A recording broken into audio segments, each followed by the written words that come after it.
Hello everyone and thank you for coming to my channel. My name is Lane and today we're actually going to be looking into one of the Pokemon icebergs.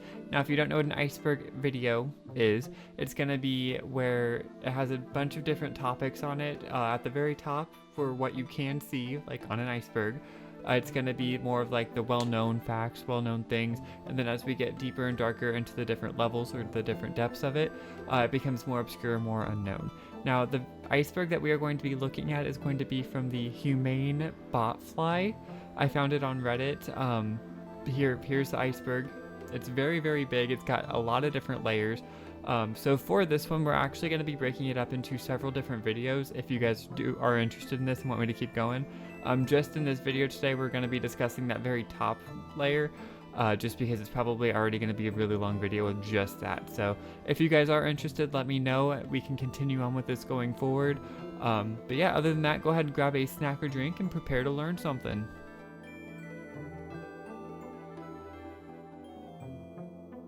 Alright, so to start this video, we're going to discuss something that I went into a lot of detail in a few videos ago about the ghost of the Pokemon world, and that is the Marvelous Bridge Ghost Girl. So in Pokemon Black and White, on certain occasions, the spirit of a young girl will be standing on Marvelous Bridge and will disappear if the player walks towards her. An old lady in the bridge gate to the east of the bridge will explain that the young girl used to play around with an Abra before the bridge was built. In Pokemon Black 2 and White 2, the girl will appear in the strange house, where she will refer to Abra, her parents, and the bridge before telling the player to return the Lunar Wing there, which will trigger a battle with Cresselia. So given this dialogue, we can actually infer quite a few different things about her. In the Generation 4 games, we can see a similar event play out in Kanalave City. Sailor Eldritch's son, which has been infected with bad dreams, and we, the player, had to chase down Cresselia across the region to receive this Lunar Wing and to heal his son. So given that storyline, we are led to believe that the Marvelous Bridge Ghost Girl, Strange House Ghost Girl, was infected with bad dreams and passed away from this before her parents could retrieve the Lunar Wing and heal her.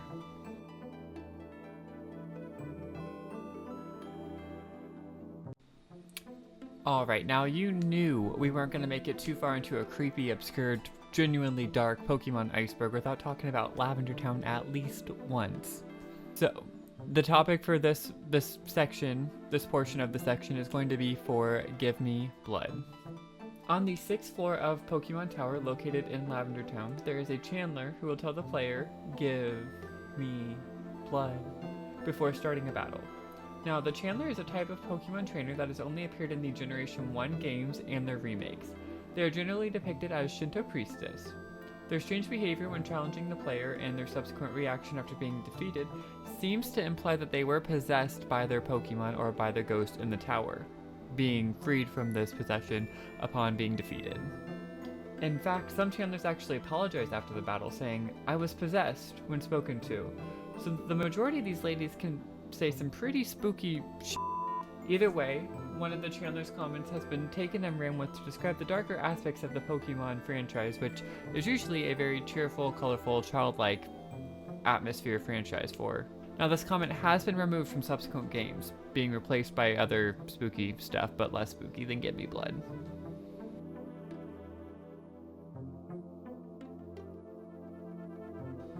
So the next one that we're going to look at is the anime timeline. Now, I love timelines. I love looking at the Pokemon timelines because I have a whole series dedicated to the main series, side series, and all of those so far and how they intertwine with each other. But the anime is kind of more of a...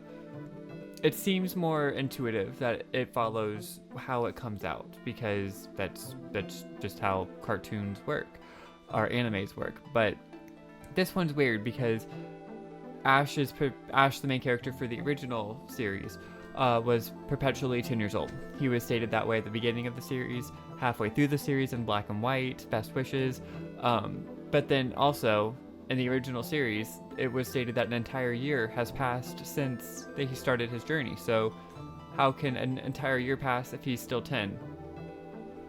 This doesn't make a lot of sense. So there's a lot of continuity issues, but we're going to go ahead and look at the anime timeline. Alright, so we first have the Kanto arc, and this has the Indigo League and the Adventures in the Orange Islands. So the Indigo League takes place for episodes 1 to 82, and the first movie, Mewtwo Strikes Back, is set somewhere between episodes 64 and 74. Now, the Adventures in the Orange Islands takes place for episodes 83 to episodes 118, and the movie Pokemon 2000: The Power of One takes place somewhere in between episodes 86 and 115. Then we have the Johto arc, which includes the Johto Journeys, Johto League Champions, and Master Quest. Now, the Johto Journeys takes place for episodes 119 to 159, and the third movie, Spell of the Unknown, is set somewhere in between episodes 156 and 165, so the end of the Johto Journeys saga. And the Johto League Champions is for episodes 160 to 211, and the special television movie, Mewtwo Returns, takes place somewhere in between episodes 180 and 181, and Pokemon Forever takes place somewhere in between episodes 201 and 209. The last saga for this, Master Quest, takes place for episodes 212 to 276, with Pokemon Heroes taking place after episode 256 and before episode 280. So next we have the Hoenn arc, which includes the Advanced Challenge, Advanced Battle, and the Battle Frontier. Now, Advanced takes place for episodes 277 to 316, and this saga actually includes Pokemon Jirachi Wishmaker, which takes place in between episodes 280 and 323. Next, we have Advanced Challenge, which includes episodes 317 up through 368, which includes Pokemon Destiny Deoxys, set between somewhere around episode 334 and 342. And then we also have Pokemon Lucario and the Mystery of Mew. The best movie out of all of the Pokemon movies. The best. And this movie takes place somewhere in between episodes 356 and 384. Next we have Advanced Battle, which takes place for 369 to 421. And then we have Battle Frontier, one of the best sagas for sure, which takes place between episodes 422 and 468. The Pokemon The Mastermind of Mirage Pokemon is set somewhere after episode 426 of the Battle Frontier season, although chronologically it doesn't really fit. We don't have a set timeline for this. And then we also have Pokemon Ranger in the Temple of the Sea, which is set somewhere after episode 426, but like with the Mirage, it's kind of complicated to place this one. Next we have the Sinnoh arc, which includes Diamond and Pearl Battle Dimensions, and Diamond and Pearl Galactic Battle. And then we also have Diamond and Pearl Sinnoh League Victors. So, Diamond and Pearl takes episodes 469 through 520, and the Rise of Darkrai movie was set somewhere between episode 506 and 523. Diamond and Pearl Battle Dimensions takes episodes 521 to 572. The Pokemon Giratina and the Sky Warrior takes place somewhere in between episode 553 and 568. Diamond and Pearl Galactic Battles takes place 573 through 625. The Pokemon Arceus and the Jewel of Life is set somewhere in between episodes 600 and 631. And finally, the Diamond and Pearl Sinnoh League Victors takes place for 626 through 659. The movie in this saga is Pokemon Zoroark the Master of Illusions, and this is set somewhere between around episode 639. Next we have the Unova arc, which includes Black and White Rival Destinies, Black and White Adventures in Unova 1, and Black and White Adventures in Unova and Beyond 2. So, Black and White takes place for episodes 660 through 707. This includes the Pokemon the movie Black and White, Victini and Reshiram, and Zekrom, which takes place around 683 and 736. Black and White Rival Destinies takes place in between episodes 708 and 756. Black and White Adventures in Unova 1 takes place between episodes 757 and 781. The movie Kirim vs. the Sword of Justice takes place in this, and it is between 736 and 775. Now, Black and White Adventures in Unova and Beyond 2 takes place in between episodes 782 and 801, and the Pokemon movie Genesect and the Legend Awakened takes place somewhere around 775. Next, we have the Kalos arc, which takes place with X and Y Kalos Quest, and XYZ.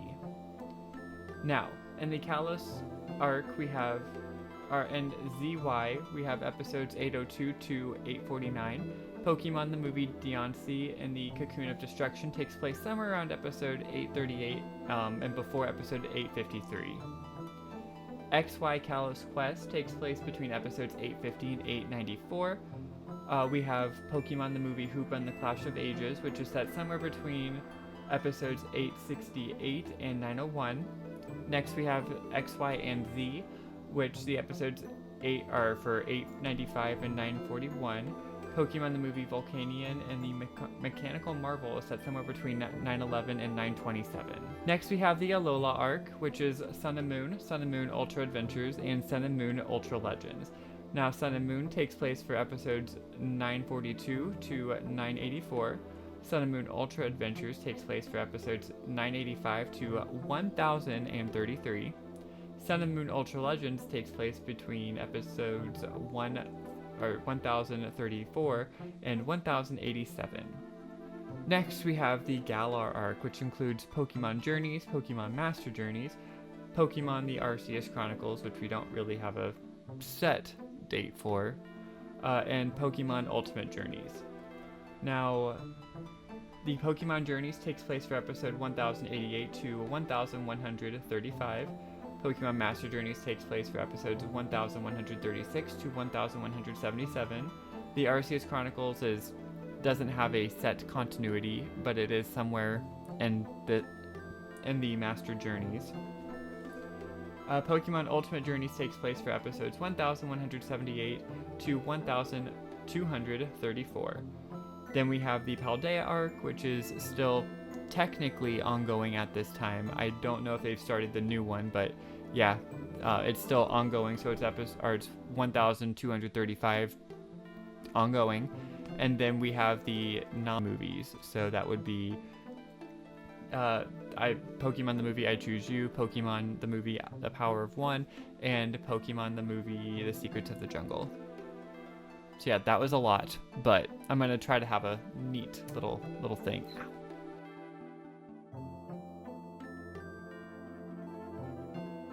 Alright, so the next thing that we're going to talk about in this iceberg is war. Now, I know what you're thinking, war in Pokemon? And then other than this iconic scene from the Lucario and the Mystery of Muse, still the best movie, intro, we don't really have a ton of information about any war per se in the Pokemon world. Now, this could be referring to the known wars that have happened in the Pokemon series, like the one in Unova, the one in Paldea and Kalos, which are unrelated for what we know. They weren't fighting each other that we know of. But I believe that this is actually referring to the Great Pokemon War theory. So this theory states that recently before the events of Generation 1, there was a war that ravaged the Kanto region. This theory was brought up as a way to explain why there aren't really any adult men in the region, leaving behind few survivors but children in need of training via the region's gyms. Compared to adult females, elderly people, and Pokemon, and children, there are not many men through the region who are not directly associated with the League Challenge or Team Rocket. This could also explain why Red has no father in the games, as well as the absence of Blue's parents. The main piece of dialogue that suggests that there was a war was the pre-battle dialogue with Lieutenant Surge. Here he states that the electric Pokemon helped keep him alive during the war. Not to mention he is the only Pokemon character who has a military rank in his name, with it being Lieutenant Surge. Not just Surge, Lieutenant Surge. And this theory also explains how a small-time criminal organization like Team Rocket could gain so much power in the region and have so much control. This is only one of a few theories that came about during the original games that still to this day has not been fully examined or explained.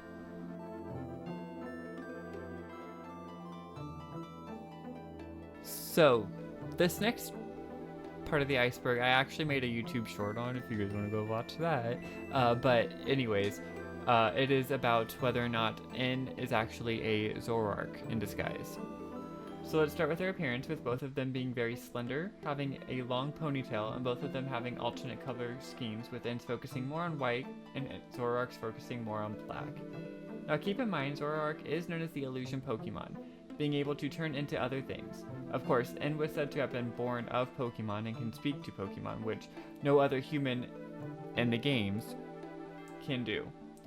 We even see N with or in ownership of a Zora or a Zoroark throughout the story. N's whole goal with being in Team Plasma is to liberate all Pokemon, which is definitely something a Pokemon like Zoroark could want. In Black and White 2, a Zoroark will lead the player directly to N in his castle for a battle, disappearing in place of him and not appearing on any of his in-battle teams. Then finally, a Zoroark can unlock a memory of N's through the memory link, which can only be done by someone directly involved in the memory where Zoroark is actually never seen. So is it possible that Zoroark was just posing as N to accomplish his goals of Pokemon liberation? That's the theory.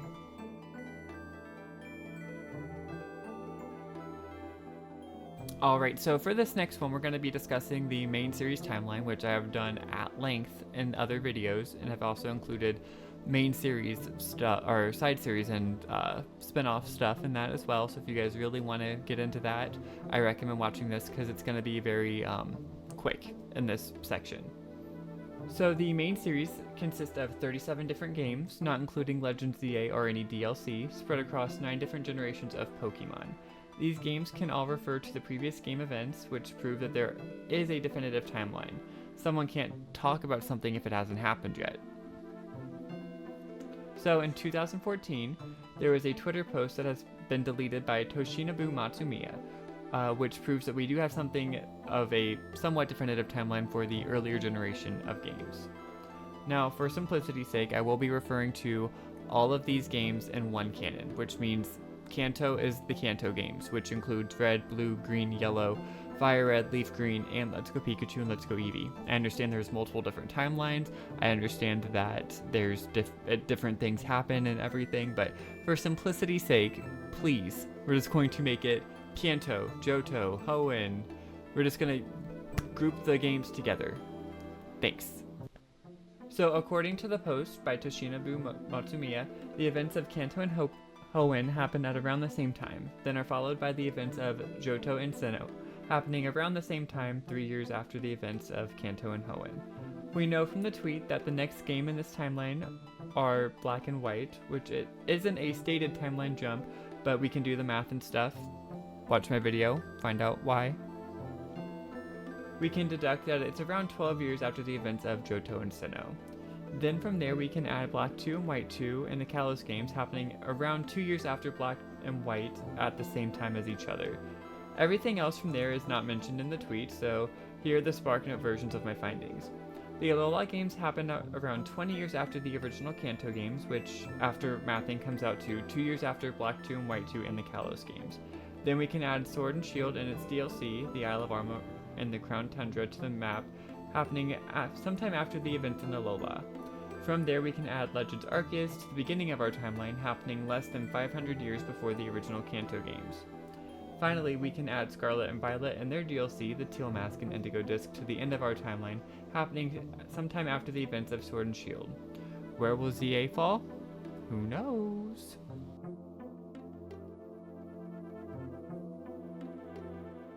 Alright, so this theory is probably one of the more well-known ones from the anime, and that of course is the Ash and Ho-Oh theory. So Ash Ketchum, you know, the former main character from Pokemon, yeah, well, he doesn't really age, as I previously mentioned in the anime timeline section. Don't know why I pointed up, but he doesn't age, which is weird. Ash is perpetually a 10-year-old, despite him going through over 25 years worth of adventures. There are moments in the anime where they state that 1 year has passed since the beginning of his adventure, so how can he still be 10? This theory goes out to explain that. At the end of the anime's first episode, Ash and Pikachu see a Ho-Oh. Now, according to the Pokedex entries for Ho-Oh and Diamond, Pearl, and Platinum, those who see this Pokemon are promised eternal happiness. So this has led people to believe that Ash's eternal happiness is traveling with Pikachu and journeying with him forever, meaning that he would stay young and allow this to happen forever, which I think is kind of a very, very sweet explanation to this, which I like.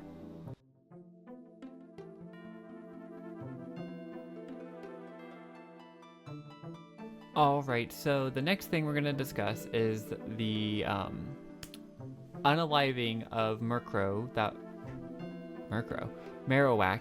that was done by Team Rocket in the Kanto games. Now, Team Rocket is a whole problem in the Kanto region, and I honestly forgot how dark these games can actually be. Prior to the player entering Lavender Town, Team Rocket has infiltrated and taken control over the Pokemon Tower in an attempt to steal and sell valuables from it, like Cubone skulls. There was one lone Cubone that was protected by its mother, a Marowak. The Cubone escaped and was later found by Mr. Fuji's house. The mother Marowak was unalived by Team Rocket, and its ghost stays guarding the top floor of the Pokemon Tower.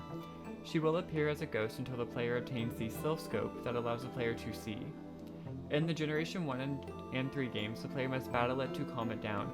However, in Generation 7, the player does not initiate a battle, reuniting it with its Cubone, calming her spirit as she departs. Now, I think the Generation 7 ending is probably the best for all of this, because I think that reuniting it with its child, showing it that its child was safe, was definitely the better call than beating it up. Maybe. But yeah, and then also the fact that Trace, your rival in the Generation 7 games, actually adopts it and takes it with it through his journey, with it becoming a champion at one point. So that is what this is. I think that's what this one was about.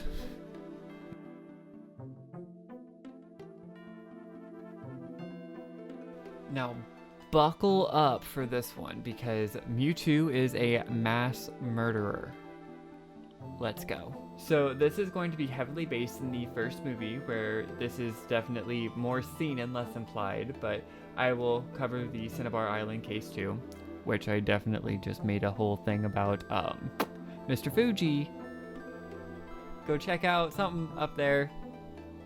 Thanks. So Mewtwo was created as a clone of Mew from an eyelash found in the jungles of Guyana by a group of Team Rocket scientists. The eyelash was brought to New Island, where they successfully created Mewtwo. People believed to be involved with this are Dr. Fuji, Cinnabar Island Gym Leader Blaine, and Mr. Fuji of Lavender Town, among others. Mewtwo was surrounded by other clones who it had befriended, that being Bulbasaur 2, Squirtle 2, and Charmander 2, along with Amber 2. But due to them not having a strong enough life force, all 4 of these other clones ended up passing away. Mewtwo matured and grew confused over its origin and place in the world. After resolving to figure out where it belongs, Mewtwo broke out of its tank, with Mewtwo exchanging some words with its creator while asking about the nature of its existence and its destiny. Realizing that it was just an experiment of mankind, Mewtwo unleashed its fury upon them. Despite the efforts of the security system that was designed to control it, Mewtwo destroyed the laboratory on New Island and all of the scientists in it. Mewtwo killed all of the scientists in the laboratory. Murderer. Now, since the movie came out after the games, there needed to be some evidence of something similar happening in the games, right? So on Cinnabar Island, we can find the Cinnabar Mansion, an abandoned mansion located on Cinnabar Island. It is the former home of a researcher of Pokemon. It is implied to be the place where Mewtwo was created. Amongst the rubble and wreckage of the journal entries written by the scientist who obtained a Mew and cloned it to create Mewtwo. In Generation 7, there are also multiple glass containers, likely used during the said cloning process, in the basement. The largest one shows signs of having been beaten on over and over from the inside. Given the state of the mansion by the time the player gets there, it is assumed that Mewtwo went on another rampage. Now, it's never fully confirmed, but the owner is said to be Mr. Fuji, who is Dr. Fuji, and he's the one who created Mewtwo.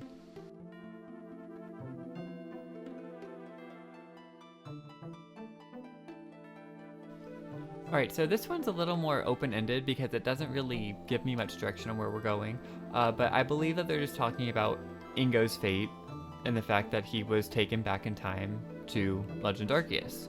So Ingo is known from his appearance in the Unova games of Black, White, Black 2, and White 2, and then of course in Legends Arceus. While in Unova, he and his twin brother Emmett run the battle subway where he can be battled in the single battle and super single battles, and along with his brother Emmett can be battled in the multi-battle format. Sometime after the events of Black 2 and White 2, Ingo was ripped from his entire life and thrown into the world of Hisui, a long time before the main character in the Legends games. Ingo appears as one of the wardens of the Coral Clan, having been transported back in time to the History region and lost most of his memories in the process. He escorts the player through the Coronet Highlands when they first visit the area, telling him about his faint memories of his partner Pokémon and Emmett, as well as battling the player and granting them the ability to summon Sneasler to climb the tall rocky walls. Now, I believe that his fate here is that after all of that, we truly don't know what happens to him. Does he ever return home to his brother and to his Pokemon, or does he stay in Hisui for the remainder of his life? We don't know. Does he ever get his memories back? I really hope that we find out more in Legend ZA. I doubt we will, just because it's looking like that's going to be taking place in the future, not in the past. So it's looking like his fate will remain unknown.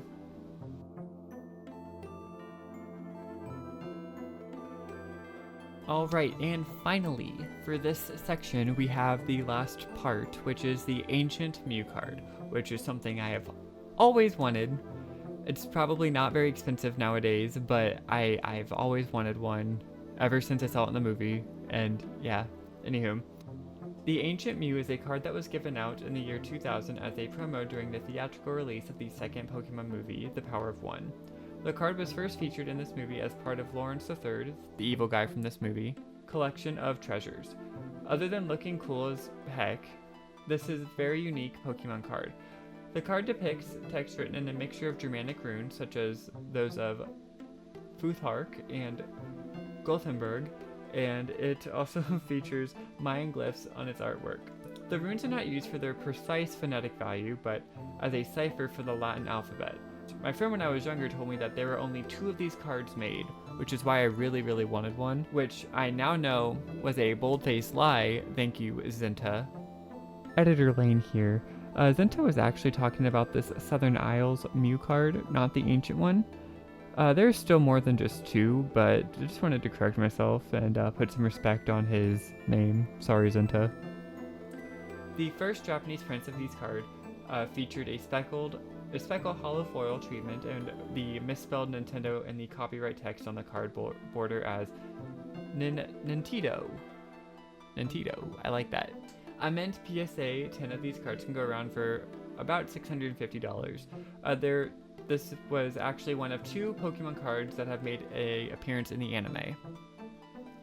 Alright, you guys, thank you so much for coming. Thank you for sticking with me to the end. If anything, leave a like, comment, subscribe, let me know if you want me to continue on with this Iceberg from the top down, and yeah, if anything, I'll see you in the next one. Bye!